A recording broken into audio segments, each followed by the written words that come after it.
the law can be a great field for a young person who is looking for a life that has significance, that has meaning, but it's not a field that should be entered lightly. It's an area in which somebody who really wants to make a difference for the better in the world can do that. If you're really interested in bringing about reconciliation and healing of broken relationships, lawyers can do it. But if that's your goal in the law, you need to recognize that you're swimming upstream to some extent. The law and lawyers, more often than not, tend to reinforce the status quo, and they justify existing systems, and that's okay.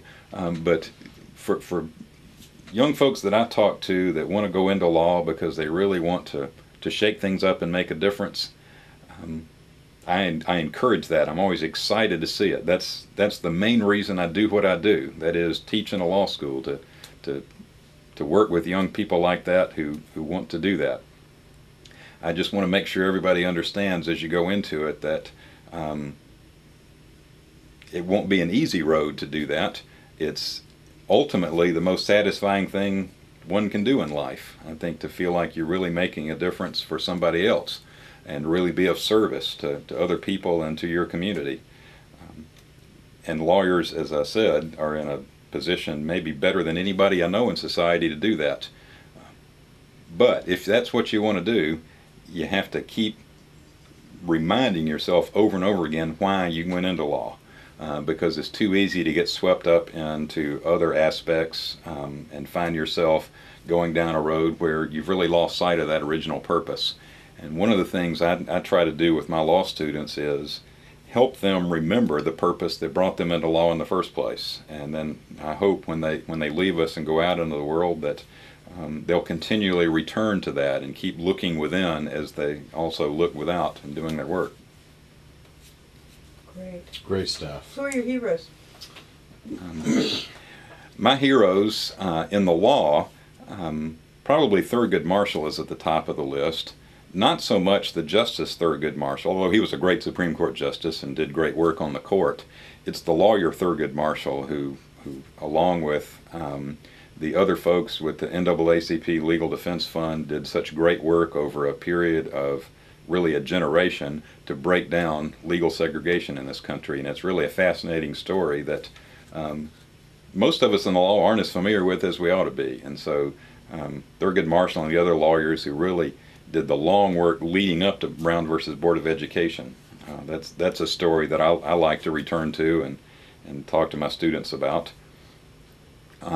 Clarence Darrow is a hero, as somebody who's was a great champion for people who otherwise wouldn't have a voice at all, and not worried so much about whatever society would think, but caring more about the individual and being a voice for the individual even when that person was very unpopular.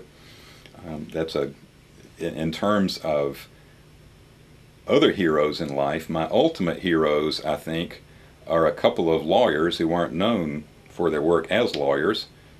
Gandhi is probably at the top of the list. He, of course, was a lawyer, trained as a barrister in London, and worked as a lawyer some in South Africa.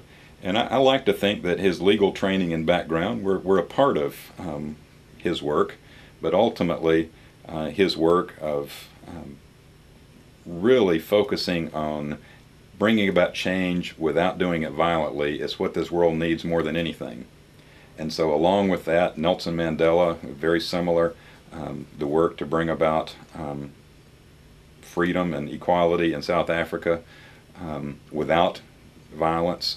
And Martin Luther King Jr. is a great hero of mine in this country for just the same reason, that social change and justice are possible in this world without doing it violently. In fact, I think it's become clear that the only real way to do it is to do it peacefully and without resorting to violence. And so the people that have showed us how to do that are my real heroes. Steve Kiva's been an inspiration to me as much as anyone over the last few years in terms of thinking about how lawyers can do things differently. I've gotten to know Steve well on a personal level, but I was familiar with his work before I met him, and his book Transforming Practices, the columns he's written for the ABA Journal, highlighting so many lawyers who are doing things differently, that lawyers that are able to really make a difference for their clients, make a difference in the world, but also enjoy what they do. The very title of his book, Transforming Practices, Finding Joy and Satisfaction in the Legal Life, itself inspires me, and I've recommended that book to students and to lawyers. So many people look at it a little funny and say, finding joy in the legal life? But the great thing about Steve's work is he's not just giving his opinion about what can happen. He is a great reporter, which of course is what his background and training is. And he's identified people who, and then given voice to them, so that we hear from all of these lawyers who have figured out, each in their own individual way, how to really be transformative in the lives of their clients and their communities, and transformative of their own life and work. And through that, ultimately to find joy. And so Steve's been a great example. His work has really served as a model here at our law school, because all of our students as first years go out and interview lawyers and talk to them about the kinds of issues that Steve has talked to people about how they find meaning and satisfaction and purpose in their work. And so all of our students here at Mercer have that mindset of, let's talk to lawyers and find people that do it right, and have figured out a way to really be satisfied in their work, but more than satisfied, really find joy in service to others.